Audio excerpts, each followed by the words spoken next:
السلام علیکم ګرانو کتونکو. نوښار کې ډېره افسوسناکه واقعه مخې ته راغلې ده. نوښار کینټ کې د تاڼې په خوا کې په سوونو کیمرې چې چته لګېدلې دي او د کنټونمنټ بورډ د کینټ په حدودو کې دنیا خوځولو والا او په دنیا کې اور لګولو والا واقعه هغه مخې ته راغلې ده.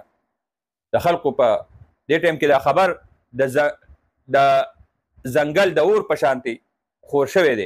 دا اوس ته به راغلی چې په نوښار کینټ کې چې ظالمانو د 5 میاشتو ماشوم هغه په ډیران غورځولی دی.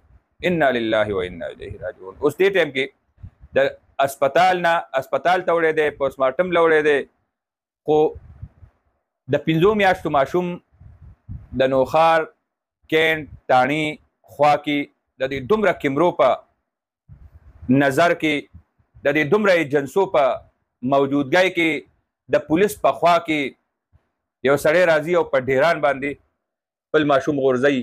دا ژوندی غورځولی شوی دی او بیا مړ شوی دی. دا یو بیل سوال دی که نه مړ کړی دی او بیا یې غورځولی دی، دا بیل سوال دی.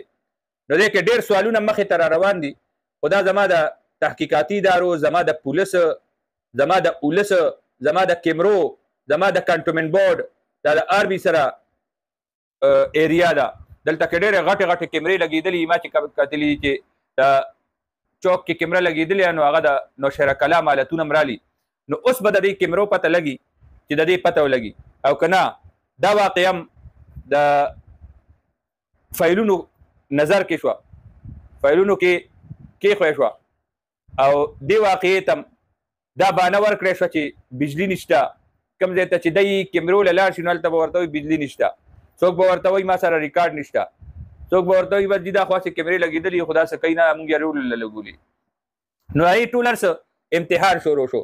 زه دا وایم دا د ماشوم غورځولو دا واقعه د نوښار تاڼې په خوا کې د دې درزنونو ایجنسو په موجودګۍ کې او د دې دومره مخیرو حضراتو په موجودګۍ کې د دې دومره دعوو په موجودګۍ کې دا واقعه دا د دې ټولې معاشرې په مخ باندې سپېړه ده. دا د دې ټولې معاشرې بېعزتي ده او دا چیلنج دی د ټولې معاشرې دپاره. او د دې مخنیوی که ونه شو، د دې معلومات ونه شو، د دې تل ته دا ځل ونه رسېدی، نو د دې ټولو ته وایم چې دا واقعات به عام شي او د یهودو د مشرکینو هغه چې کوم روایات به د مکه کې چې خلکو به لوڼه خښولې نو دلته به اوس لوڼه او بچي دواړه خښوي او ډېر په د سترګې وشلې دي. نو چې کوم غیر قانوني اولادمي نو د هغې دپاره بس یو لاره کولاو شو. دا مخکې د دې آغاز وشو دغه قبرستان نه دینه یې ژوندی راوتې وه، اوس دلته مړی راووتو خو د دې اندازه دا کېږي چې دا به دی غورځولی او مړ شوی وي. نو 5 میاشتې ماشوم په ډیران باندې غورځول عقل نه مني. دا هم تحقیقات پکار دي چې دا د غربت د وجې نه یې غورځولی دی، لا د نور څه مسایلو د وجې نه یې غورځولی دی. نو دا زما د حکومت، زما ایجنسو، زما معاشرې، زما سیاست، زما سیاسي کارکن او زما د ټول نوښار دپاره ډېر لوی تھریټ هم دی، ډېر لوی بېعزتي هم ده، ډېره لویه المیه هم ده، ډېر لوی ثواب هم دی.